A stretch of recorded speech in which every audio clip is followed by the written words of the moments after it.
حاضر ہیں، اللہ ہم سب کی حاضری بھی اپنے دربار میں قبول فرمائے۔ آج میں رب کریم کی رحمت کے حوالے سے چند باتیں عرض کروں گا۔ ایک بڑا ایمان افروز واقعہ ہے۔ حضرت وحشی یہ جب ایمان نہیں لائے تھے، یہ وہی شخص تھے کہ جنہوں نے حضرت حمزہ رضی اللہ تعالیٰ عنہ کو شہید کیا تھا، نبی پاک کے چچا۔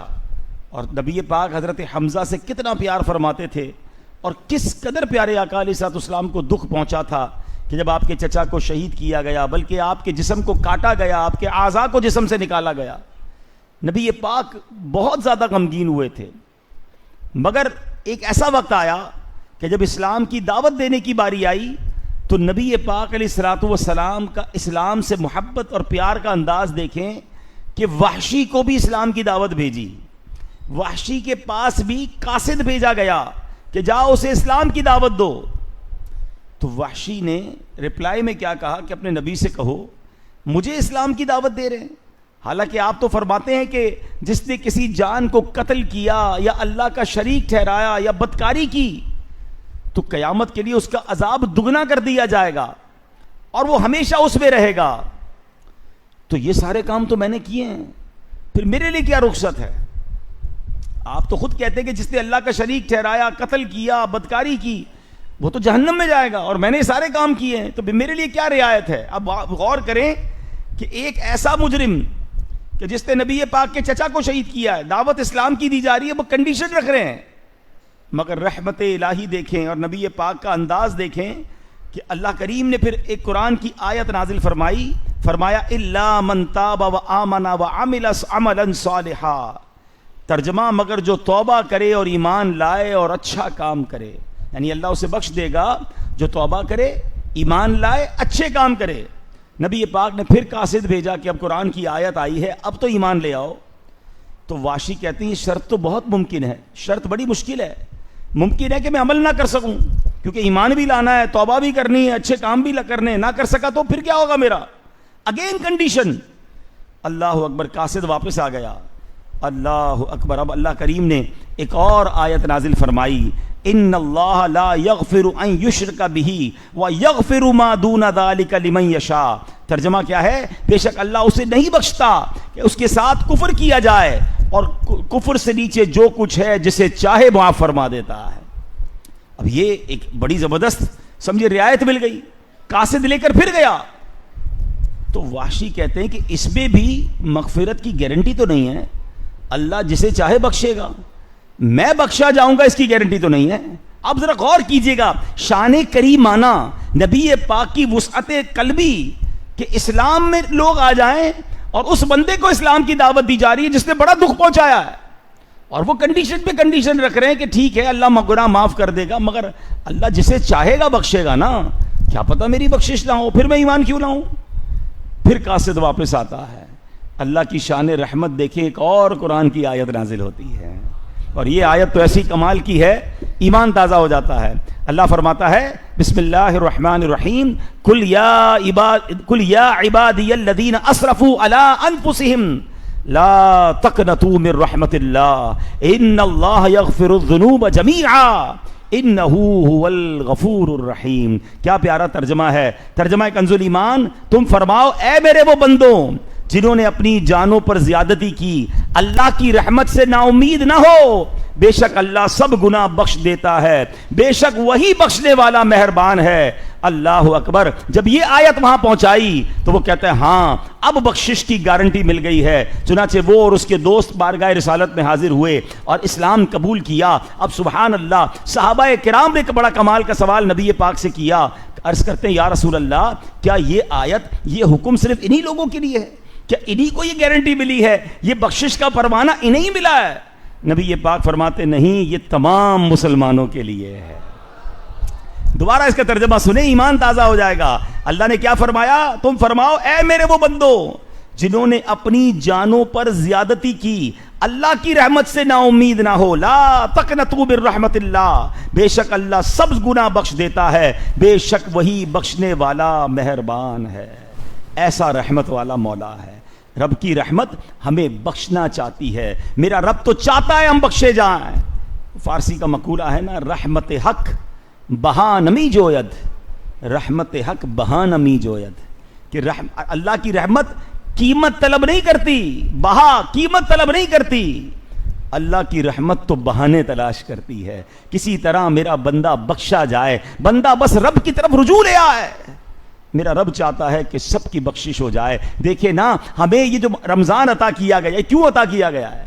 یہ ہمیں بخشنے کے لیے عطا کیا گیا ہے کہ کسی طرح عبادت کر لیں۔ اچھا کمال دیکھو، دنیا میں جب بھی کسی چیز کا ریٹ بڑھ جاتا ہے، جب بھی نفع بڑھتا ہے، تو جناب وہاں پر محنت بڑھتی ہے۔ ہمارے لیے تو مہربانی کیا کی گئی، نفل کا ثواب فرض کے برابر، فرض کا ثواب 70 گنا، روزہ دار کا جناب سونا بھی عبادت، افطار کے وقت 10 لاکھ گناہگار بخشے جا رہے ہیں، ہر طرف رحمت کے دروازے کھول دیے، اور جس نے بہکانا ہے اس کو بند کر دیا گیا۔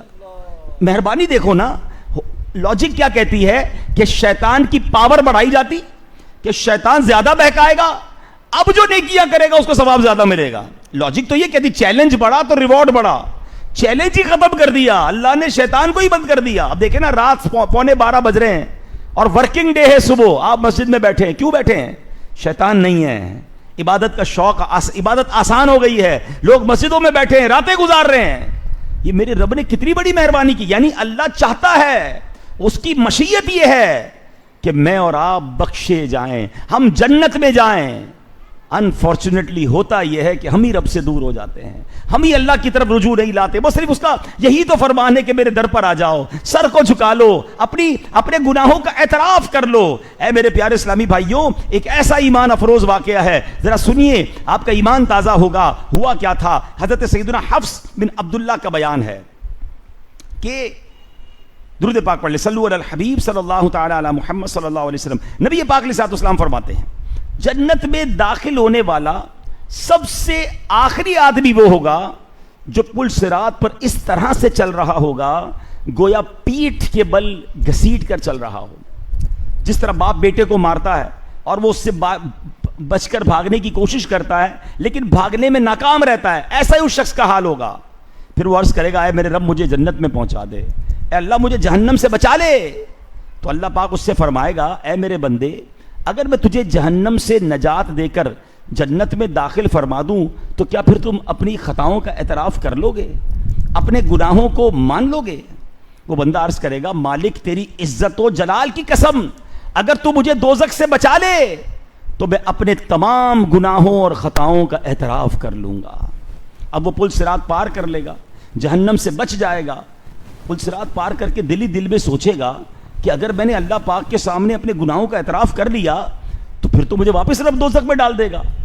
اسی دوران اللہ پاک فرمائے گا، اے میرے بندے، تو میرے سامنے اپنے گناہوں کا اور خطاؤں کا اعتراف کر، ایکسپٹ کر تو نے کیا کیا، میں تیرے گناہ بخش دوں گا اور تجھے جنت میں داخل کروں گا۔ تو بندہ اب عرض کرے گا، یا اللہ تیری عزت کی قسم، میں نے تو کوئی گناہ کیا ہی نہیں ہے۔ مکر جائے گا، ڈر رہا ہوگا کہ گناہ مان لوں گا تو جہنم میں ڈال دے گا، میں نے کوئی گناہ نہیں کیا، نہ ہی کوئی خطا مجھ سے ہوئی ہے۔ اللہ پاک فرمائے گا، میرے بندے، میرے پاس تیرے خلاف گواہ موجود ہیں۔ وہ رائٹ دیکھے گا، وہ لیفٹ دیکھے گا، عرض کرے گا، مولا گواہ کدھر ہیں، کون گواہ ہے؟ اللہ پاک اس کی جلد کو، اس کی سکن کو بولنے کی طاقت عطا فرمائے گا۔ یہ میری اور آپ کی تو جلد ہے نا، جس کو روز صابن سے دھوتے ہیں، کریمیں لگاتے ہیں، یہ ہمارے خلاف گواہی دے گی، سکن گواہی دے گی اور اس کے صغیرہ گناہ بتانا شروع کرے گی۔ اب بندہ دیکھے گا کہ یہ تو چھوٹے گناہ بتا رہی ہے، میرے تو اس سے بڑے بڑے گناہ بھی ہیں۔ کہے گا، یا اللہ میں مانتا ہوں، میں نے تو اس سے بھی بڑے بڑے گناہ کیے ہیں۔ اللہ فرمائے گا، میرے بندے، میں تیرے گناہوں کو تجھ سے زیادہ جانتا ہوں، بس ایک بار میرے سامنے اعتراف کر لے، میں تیرے سارے گناہ بھی بخش دوں گا، تجھے جنت میں بھی داخل کر دوں گا۔ پھر وہ شخص اپنے گناہوں کا اعتراف کر لے گا، اللہ پاک اسے جنت میں داخل فرما دے گا۔ سبق آپ ذرا غور کریں میرے پیارے اسلامی بھائیوں، یہ ہے میرے رب کی رحمت کہ ہمیں اللہ کی بارگاہ میں سر جھکانا ہے۔ دنیا کا دستور کیا ہے کہ آپ اپنے گناہوں کا اعتراف کریں تو اقبال جرم کریں تو سزا ملتی ہے، اللہ کی بارگاہ میں شرمندگی کے ساتھ کوئی اپنے گناہ مان لینا، اللہ اس کی بخشش فرما دیتا ہے۔ کیسا کریم مولا ہے، کیا خوبصورت بات مولانا سیدی اعلیٰ حضرت کے بھائی مولانا حسن رضا خان صاحب لکھتے ہیں نا، سبقت رحمتی علی غضبی، جب سے تو نے سنا دیا یا رب آسرا ہم گناہگاروں کا، اور مضبوط ہو گیا یا رب. سبقت رحمتی علی غضبی، تو نے جب سے سنا دیا یا رب، آسرا ہمیں گناہگاروں کا، آسرا ہمیں گناہگاروں کا، اور مضبوط ہو گیا یا سبقت رحمتی علی غضبی. اس کے معنی کیا ہے؟ کہ میری رحمت میرے غضب پر حاوی ہے. یعنی بے شک اللہ جبار ہے، وہ قہار ہے، مگر وہ رحمان بھی ہے، وہ رحیم بھی ہے، اور اس کی رحمت اس کے غضب پر بھاری ہے. بس ہم اپنے رب کی بارگاہ میں حاضر ہو جائیں. آسرا ہم گناہگاروں کا، آسرا ہم گناہگاروں کا، آسرا ہم گناہگاروں کا، اور مضبوط ہو گیا یا رب، اور مضبوط ہو گیا یا کیسا کریم، کیسا کریم. آج اس کی رحمت کی باتیں تو سنو. سرکار دو عالم علیہ السلام فرماتے ہیں کہ اگر تم اتنی خطائیں کرو کہ وہ آسمان تک پہنچ جائیں، پھر توبہ کرو تو اللہ عز و جل تمہاری توبہ قبول فرمائے گا. ایک حدیث قدسی ہے، نبی پاک فرماتے ہیں کہ اللہ عز و جل ارشاد فرماتا ہے، اے میرے بندو، تم رات دن گناہوں میں بسر کرتے ہو اور میں گناہوں کو بخشتا رہتا ہوں اور مجھے کوئی پرواہ نہیں، پس تم مجھ سے بخشش طلب کرتے رہو، میں تمہیں بخشتا رہوں گا. ایک بار نبی پاک نے فرمایا، بے شک اللہ عز و جل رات کے وقت اپنا دستے قدرت پھیلا دیتا ہے تاکہ دن میں گناہ کرنے والے کی توبہ قبول فرما لے، اور دن میں اپنا دستے قدرت پھیلا دیتا ہے تاکہ رات کے وقت گناہ کرنے والوں کی توبہ قبول فرمائے، یہاں تک کہ سورج مغرب سے طلوع ہو. یعنی جب تک سورج مغرب سے طلوع نہیں ہوتا قیامت سے پہلے، اس سے پہلے اللہ توبہ قبول فرما رہا ہے. توبہ کرتے جائیے، رب کریم توبہ قبول فرماتا ہے. اے میرے پیارے اسلامی بھائیوں، نبی پاک علیہ الصلوۃ والسلام کا فرمان سنیں کہ اللہ عز و جل بروز قیامت اللہ عز و جل ہمارے سامنے خوش ہو کر تجلی فرمائے گا اور ارشاد فرمائے گا، خوش ہو جاؤ اے مسلمانوں کے گروہ، تم میں سے ہر ایک کی جگہ جہنم میں یہودی یا نصرانی کو ڈالا جائے گا. یعنی ایمان والے جنت میں جائیں گے اور ان کے بدلے بے ایمانوں کو جہنم میں ڈالا جائے گا. اے میرے پیارے اسلامی بھائیوں، اب ذرا غور کیجئے، میرا رب ایسا کریم اور بخشنے والا مہربان ہے. اب غور کریں نا، ہم اتنے گناہ کرتے ہیں، اتنی خطائیں کرتے ہیں، مگر نہ ہماری سانسیں بند کر رہا ہے، نہ ہمارا رزق ختم کر رہا ہے، نہ یہ آنکھیں اندھی ہو رہی ہیں. دنیا کا دستور کیا ہے؟ آپ کسی ملازم کو رکھیں، اس کو موٹر سائیکل دیں اور کہیں کہ یہ موٹر سائیکل اس لیے ہے کہ جاؤ یہ تمام علاقے میں کام کر کے آنا. وہ کام نہ کرے تو آپ کیا کریں گے؟ آپ کہیں گے موٹر سائیکل واپس دو، جس کام کے لیے دی تھی وہ کام تو نہیں ہو رہا، پھر کس چیز کے لیے چیز تمہیں دی ہے؟ اللہ اکبر. اللہ نے آنکھیں ہمیں حرام دیکھنے کے لیے نہیں دی تھی. حرام دیکھنے والا تو اندھا ہو جاتا، جھوٹ بولنے والا تو گونگا ہو جاتا، ہاتھ ظلم کے لیے اٹھتا تو ہاتھ ٹوٹ جاتا، پیر حرام کی طرف جاتے تو لنگڑا ہو جاتا، کان حرام سنتے تو ہم بہرے ہو جاتے. مگر شان کریمی دیکھیں، رحمت دیکھیں کہ ہماری نافرمانیوں کے باوجود بھی وہ اپنی رحمت نہیں روک رہا، وہ ہم پر اپنی عنایتیں نہیں روک رہا. مگر اس بندے کا خیال کیسا ہونا چاہیے، وہ اپنے رب کے بارے میں پھر اس کو کتنا سوچنا چاہیے کہ جو کریم اتنا چاہنے والا، اتنا نوازنے والا ہے، پھر میں اس کو کیسے ناراض کر سکتا ہوں؟ اے میرے پیارے اسلامی بھائیوں، اللہ کریم اپنے بندوں پر کس قدر مہربان ہے اور کس طرح رب عز و جل جو ہے اپنے بندوں کو دباستا ہے. ایک بار حضرت موسیٰ علیہ نبینا علیہ الصلوۃ والسلام نے اللہ کی بارگاہ میں کیا عرض کیا؟ اللہ کریم کی بارگاہ میں جب حضرت موسیٰ علیہ الصلوۃ والسلام نے عرض کی کہ یا ربی، اے میرے رب ہیں، تو اللہ فرماتا ہے حضرت موسیٰ علیہ الصلوۃ والسلام کی میں انشاءاللہ واقعہ آپ کو عرض کرتا ہوں. اس سے پہلے ایک اور واقعہ سنیں، سبحان اللہ، ایمان تازہ ہو جائے گا. ایک روایت میں ایک اعرابی نے عرض کی، یا رسول اللہ علیہ الصلوۃ والسلام، مخلوق کا حساب کون لے گا؟ نبی پاک سے پوچھا کہ ہم مر جائیں گے, ہمارا حساب کون لے گا؟ اللہ تبارک, پیارے آقا نے فرمایا اللہ تبارک و تعالیٰ. اس نے عرض کی کیا وہ خود لے گا؟ ارشاد ہوا, نبی پاک نے فرمایا ہاں. تو وہ اعرابی مسکرا دیا, رحمت پر مسکرا دیا. تو نبی پاک نے مسکرانے کی وجہ پوچھی تو اس نے عرض کی حضور کریم جب قدرت پاتا ہے نا تو معاف کر لیتا ہے, معاف کر دیتا ہے, جب حساب لیتا ہے تو درگزر فرماتا ہے. آپ صلی اللہ علیہ وسلم نے ارشاد فرمایا اعرابی نے سچ کہا, جان لو اللہ سے بڑا کریم کوئی نہیں, وہ سب کریموں سے بڑھ کر کریم ہے. تو کریم اور کریم بھی ایسا کہ نہیں جس کا دوسرا, یا رب زندگی بلکہ ہے یقین مجھے وہ بھی تیرا دیا ہوا. یا رب ہوگا دنیا میں قبر و محشر میں,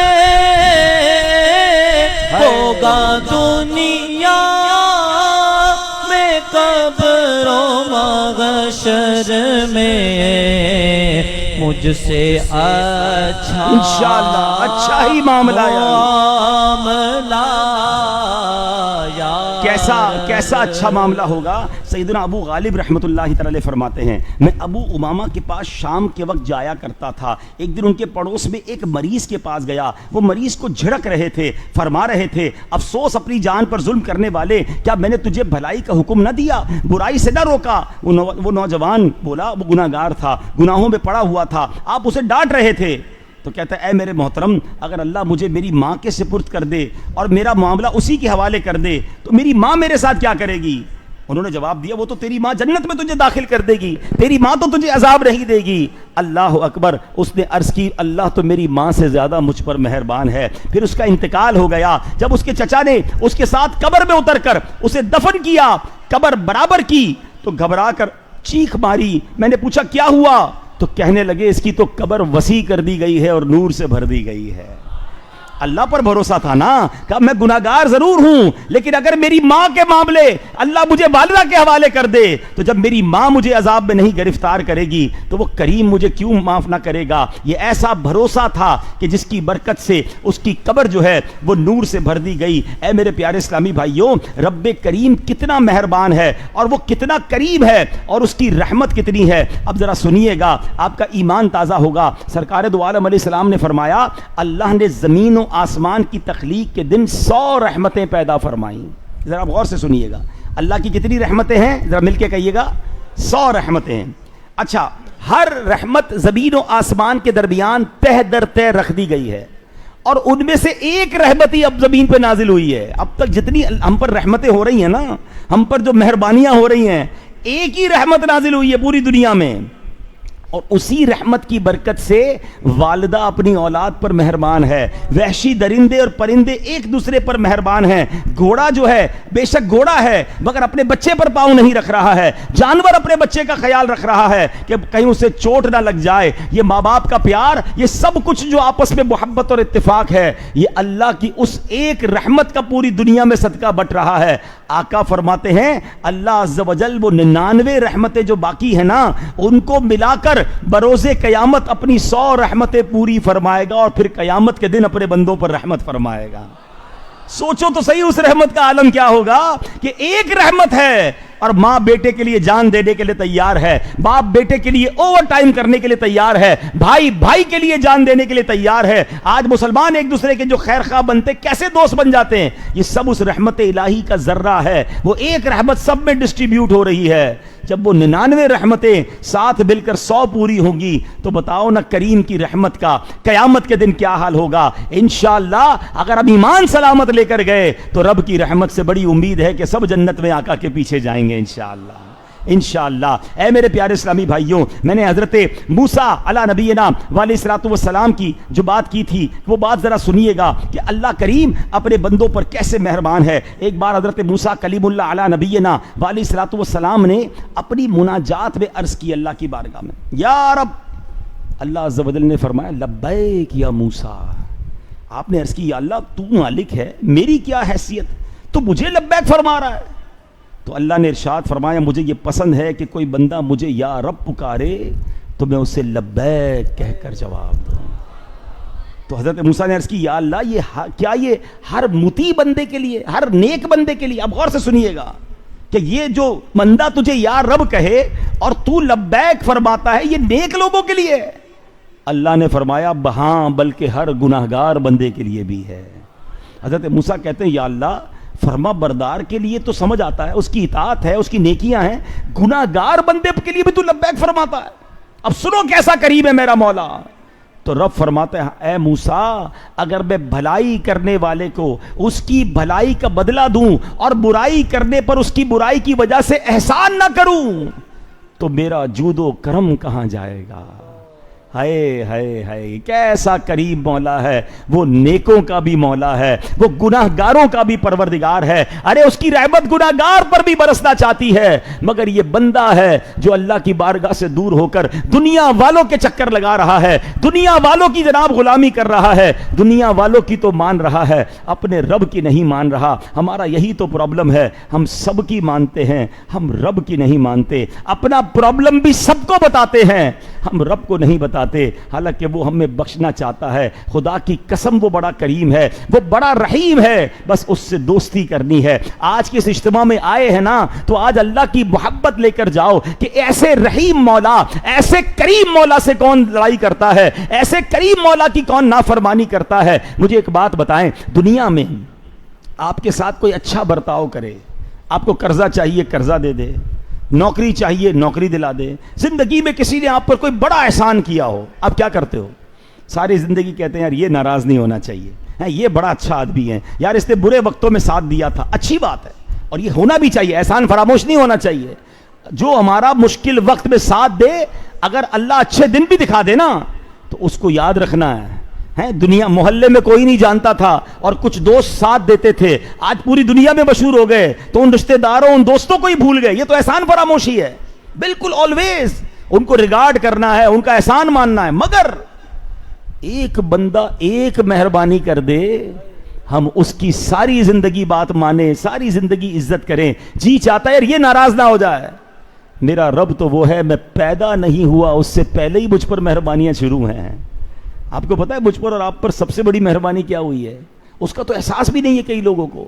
خدا کی قسم اس سے بڑی مہربانی نہیں ہو سکتی کہ اللہ نے مجھے اور آپ کو بن مانگے مسلمان بنا دیا۔ ہائے ہائے، کاش اس کا احساس ہوتا ہے۔ سوچو ہم کسی غیر مسلم کے گھر میں بھی تو پیدا ہو سکتے تھے، دنیا میں کروڑوں لوگ پیدا ہوتے ہیں نا۔ میں نے اور آپ نے کون سی دعا کی تھی، کیا کوشش کی تھی کہ اللہ نے بن مانگے، ہم پیدا ہوئے تو ماں باپ مسلمان تھے، کان میں آواز اذان کی آئی ہم مسلمان ہو گئے، بن مانگے دیا اور اتنا دیا۔ اور کرم بالائے کرم دیکھو، چلے ایمان والا تو بنا دیا۔ ایمان والے تو حضرت عیسیٰ کے امتی بھی تھے، حضرت موسیٰ کے امتی بھی تھے، ہم اس امت میں بھی پیدا ہو سکتے تھے۔ میرے رب نے ایک اور مہربانی کی کہ اپنے حبیب جناب رسول اللہ نے اپنے آخری نبی صلی اللہ علیہ وسلم کا ہمیں امتی بنا دیا۔ تو نے میرے ذلیل ہاتھوں میں مولا دامن مصطفیٰ دیا یا رب، تو نے میرے یا اللہ مجھ گناہگار پر اتنا بڑا احسان۔ ہاتھوں میں دامن مصطفیٰ دیا یا رب، تو نے دی مجھ کو نعمت اسلام، تو نے دی مجھ کو نعمت اسلام، پھر جماعت میں لے لیا۔ یہ جو آخری نبی کا امتی ہونا ہے نا، یہ کتنی بڑی سعادت ہے۔ اصل مسئلہ پتہ کیا ہے، بن مانگے مل جائے نا، بغیر کوشش کے مل جائے، اس کی ویلیو نہیں پتا ہوتی، گرانٹڈ لیتے ہیں لوگ ہیں۔ وہ کہتے ہیں نا کسی کو پیسے باپ کے ذریعے باپ کمائی ہو، والد نے ساری زندگی محنت کی اور بیٹے کو بچپن سے ہی مالدار ہو، اس کو پتہ نہیں ہوتا پیسہ کمایا کیسے جاتا ہے. اپنے ہاتھوں سے جو کماتا ہے, محنت سے کماتا ہے, اس کو پتا ہوتا ہے یہ پیسہ کیسے کمایا ہے. پیسہ تو کچھ بھی نہیں یار ایمان کے آگے. ایمان کیا ہے؟ اور پھر نبی پاک کا امتی بنانا. ایک بار حضرت موسیٰ کلیم اللہ علی نبینا علیہ الصلوۃ والسلام تورات کی تلاوت کر رہے تھے. تلاوت کرتے کرتے ایک جگہ پر پہنچے, وہاں لکھا تھا کہ ایک امت ایسی آنی ہے, نیکی ایک کرے گی, ثواب 10 نیکیوں کا انہیں ملے گا. وہ اللہ کی بارگاہ میں عرض کرتے مولا وہ امت میری امت کر دے. اللہ نے فرمایا اے موسیٰ وہ تیری نہیں میرے آخری نبی کی امت ہوگی. حضرت موسیٰ پھر تلاوت کرتے رہے. ایک امت کا ذکر آیا, گناہگار ہوں گے, توبہ کریں گے, ان کی توبہ قبول کر لی جائے گی. عرض کی مولا وہ امت میری امت کر دے. ارشاد ہوگا اے موسیٰ وہ میرے آخری نبی کی امت ہے. اور آگے بڑھے پھر پڑھتے ہیں کہ ایسی امت بھی آئے گی جس پر قرآن نازل کیا جائے گا, آخری کتاب ہوگی. عرض کی مولا وہ امت میری امت کر دے. ارشاد ہوتا ہے اے موسیٰ وہ میرے آخری نبی کی امت ہے. آپ ریکویسٹ کرتے رہے, ہر سوال کے جواب میں یہ جواب ملتا رہا احمد مجتبیٰ محمد الرسول اللہ صلی اللہ علیہ وسلم کی امت ہوگی. آخر میں حضرت موسیٰ عرض کرتے ہیں مولا پھر مجھے بھی اسی امت میں داخل فرما دے. موسیٰ کلیم اللہ, قرآن پاک میں جس نبی کا سب سے زیادہ ذکر آیا وہ حضرت موسیٰ علیہ السلام ہے. وہ تمنا کر رہے ہیں کہ اے اللہ مجھے آخری نبی کا امتی بنا دے, اور مجھے اور آپ کو بنا دیا. میری خوش قسمتی, میں تیرا امتی. سوچو تو صحیح ہے کتنی بڑی مہربانی ہوئی ہے ہم پر. اور پھر نبی پاک کیسے ملے ہیں جو خود فرماتے ہیں میں اس وقت تک جنت میں نہیں جاؤں گا جب اپنے ایک ایک امتی کو جنت میں داخل نہ کروا لوں. کیسے مہربان. کہیں گے اور نبی اذهبوا الی غیری, کہیں گے اور نبی اذهبوا الی غیری.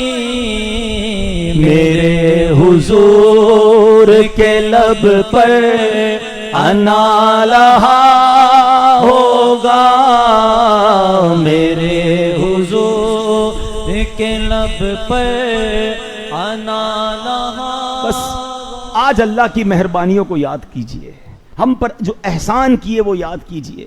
اللہ نے مجھے اور آپ کو گھر دیا, فیملی دی, آنکھیں دی, ہاتھ دیے, زبان دی, پیر دیے, کیا کیا نہیں دیا. مگر زبان ہے کہ شکوہ شکایات سے فارغ نہیں ہے. اللہ کی بارگاہ میں کمپلینز ہیں, نہ کریں ایسا. رضامندی, اللہ کی رضا پر راضی رہنے والے بن جائیں. جو رب نے دیا اس پر شکر ادا کریں اور اللہ سے معافی مانگیں. وہ بڑا کریم ہے, وہ بخشنا چاہتا ہے. ذرا سنیے گا, ایک بار حضرت موسیٰ علیہ نبینا علیہ الصلوۃ والسلام کی طرف وحی ہوئی کہ فلاں زمین میں میرے ایک ولی کا انتقال ہو گیا.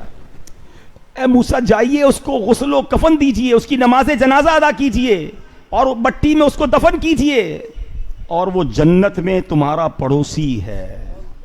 حضرت موسیٰ کو کیا کہا؟ میرا ولی انتقال ہو گیا, غسل کفن جنازہ دفن کیجئے, جنت میں آپ کا پڑوسی ہے. حضرت موسیٰ تشریف لے گئے. اس بندے کو بیابان میں مردہ پایا. بیابان, کوئی نہیں ادھر, کوئی پاس نہیں, اس کی ملکیت میں کوئی چیز نہیں. لوگوں سے معلوم کیا تو لوگوں نے کہا یہ تو بہت بڑا گناہگار تھا. کون سا گناہ ہے جو اس نے نہیں کیا؟ حضرت موسیٰ حیران کہ میرا جنت میں پڑوسی, سارا شہر گواہی دے رہا ہے برائی کی, لاش بھی بیابان میں پڑی ہوئی ہے. اللہ کی بارگاہ میں عرض کی کہ یا اللہ یہ جو بندے کہہ رہے ہیں یہ کیا ہے؟ تو اللہ نے فرمایا اے موسیٰ بندے سچ کہہ رہے ہیں. یہ جو بندے کہہ رہے ہیں نا یہ سچ کہہ رہے ہیں, لیکن میں ان سے زیادہ وہ کچھ جانتا ہوں جو یہ نہیں جانتے. یہ بندہ گناہگار تھا, مگر جب اس کی وفات کا وقت قریب آیا تو اس نے 5 کلمات سے مجھ سے مناجات کی. 5 قسم کے جملے کہے. اب ذرا غور سے سنیے گا, یہ کرنچ ہے, یہ سمجھیے جو فیلنگ ریکوائرڈ ہے نا اللہ سے بات کرنے کے لیے, اللہ سے معافی مانگنے کے لیے, اللہ کے قریب ہونے کے لیے, اللہ کو راضی کرنے کے لیے, یہ وہ فیلنگ والے الفاظ ہیں. اس بندے نے جو زمانے میں گناہگار تھا, اللہ فرماتا ہے موسیٰ مرنے سے پہلے 5 کلمات کے ذریعے مجھ سے بات کی, مجھ سے مناجات کی. حضرت موسیٰ نے عرض کی مولا وہ کلمات مجھے بھی بتا دے. ارشاد ہوا موسیٰ وہ 5 کلمے یہ ہیں. اب ذرا غور سے دل کے کانوں سے سنیے گا. اس بندے نے کیا کہا اللہ سے مرنے سے پہلے, گناہگار, کہتا ہے اے میرے رب تو جانتا ہے کہ میں نیکوں سے محبت کرتا ہوں اگرچہ خود نیک نہیں ہوں. نمبر 2, یا رب تو جانتا ہے میں گناہگاروں سے, فاسقین سے بغض رکھتا ہوں لیکن میں خود گناہگار بھی ہوں. گناہگار ضرور ہوں مگر گناہگار اچھے نہیں لگتے. نیک ہوں نہیں مگر نیکوں سے محبت رکھتا. تیسرا جملہ, یا اللہ مجھے معلوم ہو جائے کہ میرے جنت میں داخل ہونے سے تیری ملکیت میں کوئی کمی آ جائے گی تو میں تجھ سے جنت کا سوال نہیں کروں گا. نمبر 4, یا اللہ مجھے معلوم ہو جائے کہ مجھے جہنم میں ڈالنے سے تیری ملکیت میں تیری شان میں اضافہ ہو جائے گا تو میں جہنم سے تیری پناہ نہیں مانگوں گا. نمبر 5, یا اللہ اگر تو مجھ پر رحم نہیں کرے گا تو پھر کون رحم کرے گا. ہائے ہائے ہائے, حضرت موسیٰ کو رب فرماتا ہے, اے موسیٰ میں نے اس پر رحم کیا, میرے کرم کے لائق تھا کہ میں اس کو, یہ لائق نہیں تھا کہ میں اس کو ناکام لوٹاتا. جب اس نے یہ کلمات کہے تو میں نے اس سے درگزر فرمایا اور اس کی مغفرت فرما دی. میں ہی بخشنے والا مہربان ہوں. کیا سمجھ آئی بات؟ اللہ کی بارگاہ میں بندہ شرمندہ ہو جائے نا, سر جھکا لے, سرنڈر کر لے, مان لے, اقرار کر لے, اکڑے نا میں نے کچھ نہیں کیا, میں تو بڑا نیک, میں بڑا پارسا, میں یار ٹھیک ہے تھوڑے بہت گناہ کر لیتا ہوں, میں تو نماز تو پڑھتا ہوں, میں غریبوں کی مدد تو کرتا ہوں. نہیں, یہ کچھ بھی نہیں کرتا, میں کچھ بھی نہیں. اے اللہ بس اپنی رحمت سے بخش دیجیو, کچھ بھی نہیں ہے میرے پاس. اور اس میں ایک اور بات سیکھنے کو ملی کہ نیک لوگوں سے محبت جو ہے نا یہ اللہ کو بڑی پسند ہے. اللہ والوں سے محبت, نیکوں کی محبت, ان سے دوستی. حدیثوں میں آتا ہے بندہ قیامت کے دن اس کے ساتھ ہوگا جس سے دنیا میں محبت کرتا ہے. اب دیکھیں ہماری محبت کس کے ساتھ ہے؟ شرابیوں کے ساتھ, جواریوں کے ساتھ, نشہ کرنے والوں کے ساتھ, فراڈ کرنے والوں کے ساتھ. بے حیا دوست بنائے, ایسا نہ کریں. کم از کم کچھ نیک دوست بنا لیں. روایتوں میں آتا ہے دوست وہ ہوتا ہے جسے دیکھ کر خدا یاد آ جائے. ہے کوئی ایسا دوست جس کو دیکھ کے خدا یاد آئے؟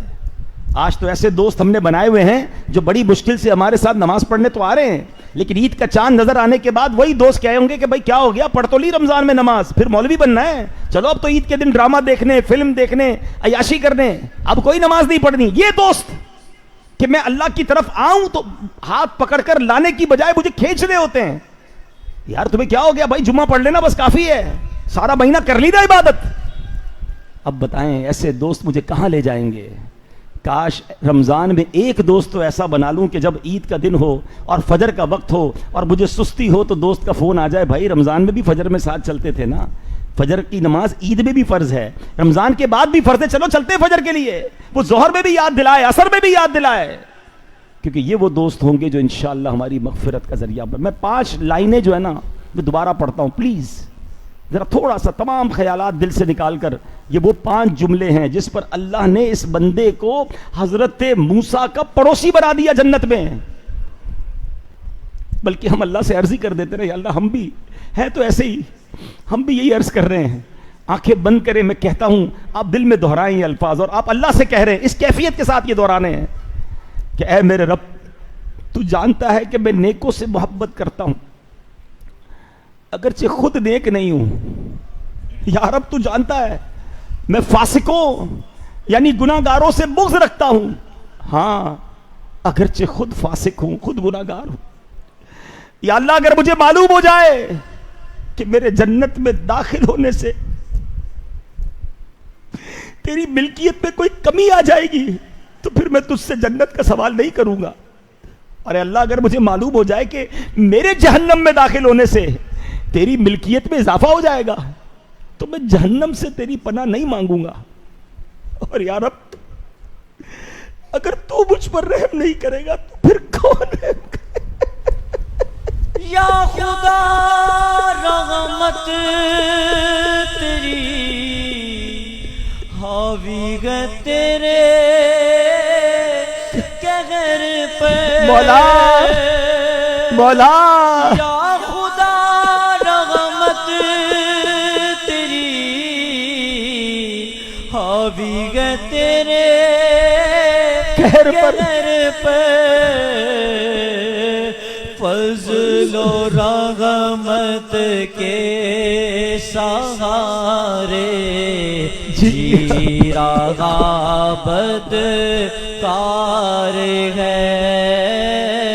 فضل و رحمت کے سہارے جی رہا بدکار ہائے نافرمانیاں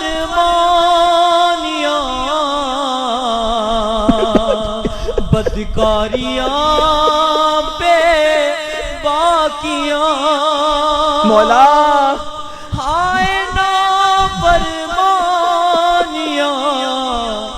بدکاریاں بے باقیاں آغانا میں گناہوں کی بڑی بھرمار ہے، بھر مار چھپ کے لوگوں سے گناہوں کا رہا ہے سلسلہ مولا چھپ کے لوگوں سے گناہوں کا رہا ہے سلسلہ تیرے آگے یا خدا تیرے آگے یا خدا ہر جرم کا اظہار ہے بندہ بدکار ہو بے حد ذلیل و خوار یہ ماننا ہوگا کہ ہاں میں بندہ بدکار ہوں. میں آپ کو ایک روایت سناتا ہوں، پھر انشاءاللہ شعر پھر سنتے ہیں کہ نبی پاک علیہ الصلوۃ والسلام، اللہ اکبر، میرے آقا علیہ الصلوۃ والسلام فرماتے ہیں شیطان نے اللہ کی بارگاہ میں عرض کی، اے میرے رب مجھے تیرے عزت و جلال کی قسم جب تک بندوں کے جسموں میں روح باقی ہے میں انہیں بہکاتا رہوں گا.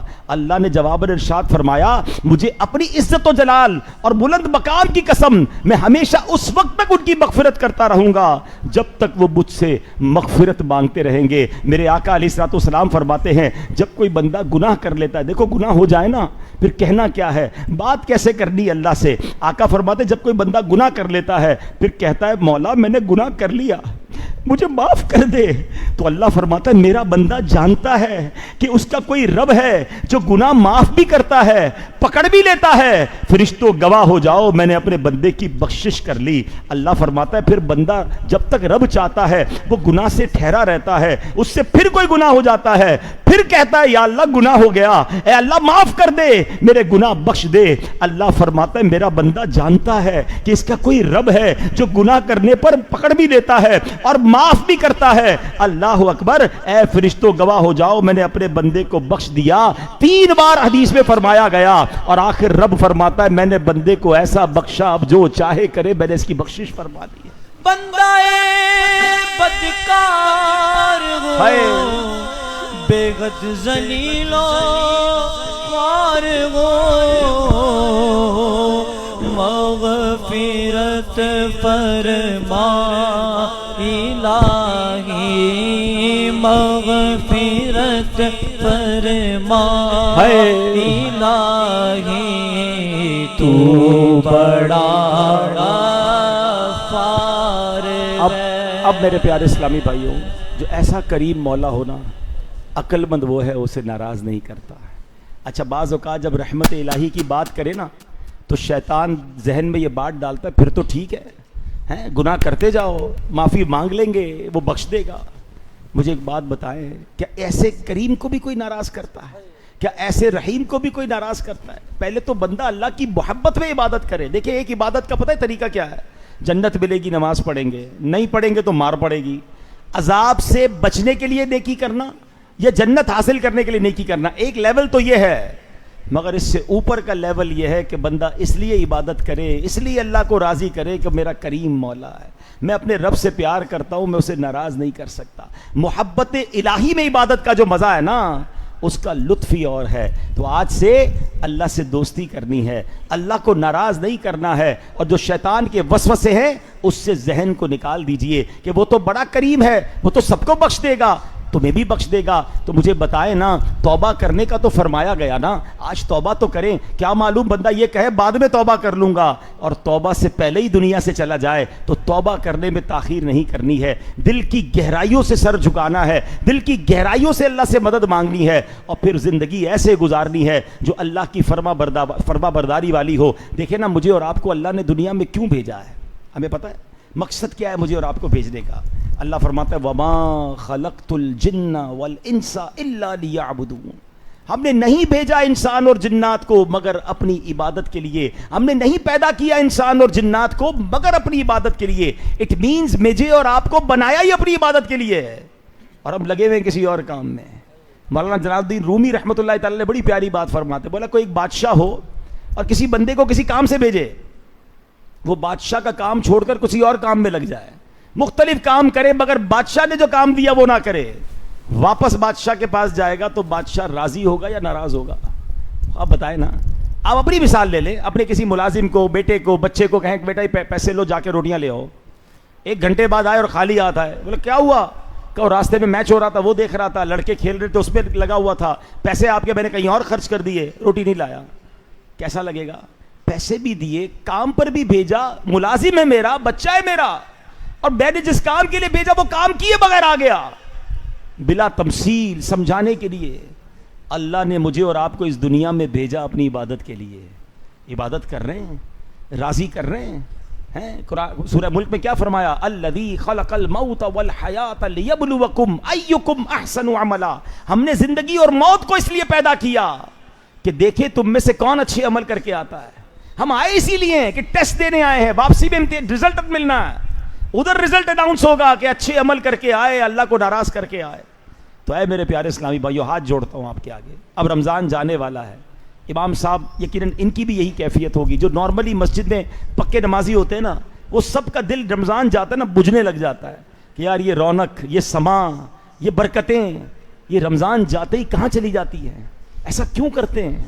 کیا ہم صرف رمضان میں نمازی ہیں, رمضان میں اللہ کی بارگاہ میں آئیں گے؟ وہ رب ہمیں صرف رمضان میں تو رزق نہیں دے رہا, ساری زندگی نماز رہا ہے, اور ہم اس سے دوستی 1 مہینے کے لیے کرتے ہیں. اس بار شیطان کو یہ مضبوط پیغام دینا ہے کہ بے شک تجھے چھوٹ کر آنا ہے تو آ جا, ہم مسجد چھوڑ کے نہیں جائیں گے. ہم رمضان کے بعد بھی نمازی رہیں گے, ہم رمضان کے بعد بھی گناہوں کو چھوڑنے والے بنیں گے. دنیا کا دستور ہے کہ جس چیز کو اپنانا ہو نا, عادت بنانی ہو, تو 15-20 دن کافی ہوتے ہیں. کوئی ڈائٹ آپ نے اپنانی ہے, کوئی اپنی کوئی چیز عادت چھوڑنی ہے. لوگ ورزش کر رہے ہوتے ہیں, پھیکی اور بغیر چینی والی چیزیں کھا رہے ہوتے ہیں. مشکل ہوتا ہے پہلے 15-20 دن, 20-25 دن بعد نارمل ہو جاتا ہے, زندگی کا وہ حصہ بن جاتا ہے. تو یار 30 دن اگر آپ کو اور مجھے ملے ہیں, ہم 5 ٹائم نماز بھی پڑھ رہے ہیں, ہم روز مسجد بھی آ رہے ہیں, آپ میں سے بہت سارے لوگ تراویح بھی پڑھ رہے ہیں, تلاوت قرآن کر بھی رہے ہیں, اتنی اچھی اچھی عادتیں بن گئی ہیں, تو کیری آن کریں نا رمضان کے بعد. تو نیت کریں انشاءاللہ اب ہماری رمضان کے بعد بھی کوئی نماز قضا نہیں ہوگی انشاءاللہ. عید اللہ ہمیں خوشیوں کے لیے عطا فرماتا ہے, مگر ان خوشیوں میں ہم اللہ کو ہی ناراض کرتے ہیں. حالانکہ پتہ ہے عید کے دن مغفرت کے پروانے بڑھتے ہیں, مگر کتنے لوگ ہیں جو عید کے دن ہی نمازیں قضا کر رہے ہوتے ہیں. فجر کی نماز میں مسجد میں کم رش ہوتا ہے, عید کی نماز میں زیادہ ہوتا ہے. حالانکہ فجر فرض ہے, عید واجب ہے, عید پڑھنی ہے, مگر فجر بھی تو پڑھنی ہے نا. تو اس بار انشاءاللہ عید بھی آئے گی, ہم جائز طریقے سے خوشیاں منائیں گے, اللہ کو ناراض نہیں کریں گے انشاءاللہ. اللہ مجھے اور آپ کو عمل کرنے کی توفیق عطا فرمائے. ایسی پیاری باتیں دعوت اسلامی کے ماحول میں سکھائی جاتی ہیں, اس ماحول سے وابستہ رہیں گے تو انشاءاللہ رمضان کے بعد بھی نیکی کی دعوت ملتی رہے گی. اچھے دوست جو میں نے کہا جو ہمیں نماز کی طرف لائیں گے, عبادت کی طرف لائیں گے, وہ بھی ملتے رہیں گے. تو دعوت اسلامی کے ماحول سے وابستہ رہیے, قافلوں میں سفر کیجئے. عید کی نماز سے پہلے فطرہ دینا واجب ہے, جو صاحب استطاعت ہیں اس کی تفصیل ہے. تو اب بہتر یہ ہے کہ رمضان میں دے دیں, تو رمضان میں ثواب زیادہ ہوتا ہے. تو فطرے میں بھی ایک بات خیال رکھیں کہ 4 قسم کا حدیثوں میں فطرہ بیان ہوا ہے, گندم کا, جو کا, کشمش کا اور کھجور کا. ایک نارمل انسان ہے, غریب انسان ہے, مڈل کلاس ہے, وہ گندم کا دے دے تو ٹھیک ہے, مگر جس کو اللہ نے کروڑوں سے اچھا رکھا ہے, بہترین لباس عید کے لیے سلوایا, سحری افطاری شاندار کی, اور فطرے کے وقت سب سے ہلکا والا, سب سے سستا والا فطرہ دیا, وہ خود اپنے آپ سے پوچھے. ہونا یہ چاہیے کہ اگر اللہ نے مجھے بہترین رکھا ہے تو اپنی حیثیت کے مطابق میں فطرہ ادا کروں. جس نے روزانہ اجوا کھجور سے افطار کیا اس کو تو اجوا کھجور کا فطرہ دینا چاہیے. 19,900 روپے فطرہ ہے اجوا کھجور کا. اللہ نے جس کو دیا ہے اس کے لیے مسئلہ نہیں ہے, تو کوشش کریں کہ اللہ کی راہ میں جب بھی خرچ کریں تو بہترین خرچ کریں، اپنے فطرے میں، اپنی زکوٰۃ میں، اپنے عطیات میں اپنی دعوت اسلامی کو یاد رکھیں۔ اللہ کریم ہمیں اپنی راہ میں دل کھول کر خرچ کرنے کی توفیق عطا فرمائے۔ آخر میں اس مسجد کی انتظامیہ، امام و خطیب صاحب سب کا شکریہ ادا کروں گا، آپ نے دعوت دی، بلایا، موقع دیا۔ اللہ اس مسجد کو آباد رکھے، اس کو آباد کرنے والوں کے گھروں کو آباد فرمائے، اس مسجد کو جو سجا رہے ہیں، بنا رہے ہیں، جنہوں نے تعمیر کی ہے، اللہ سب کو جنت میں اعلیٰ محل عطا فرمائے۔ اللہ کے نبی صلی اللہ علیہ وسلم نے فرمایا، میری طرف سے لوگوں کو پہنچا دو، اگرچہ ایک آیت ہی ہو۔ مزید روحانی بیانات سننے کے لیے چینل کو سبسکرائب ضرور کرتے جائیں۔ شکریہ۔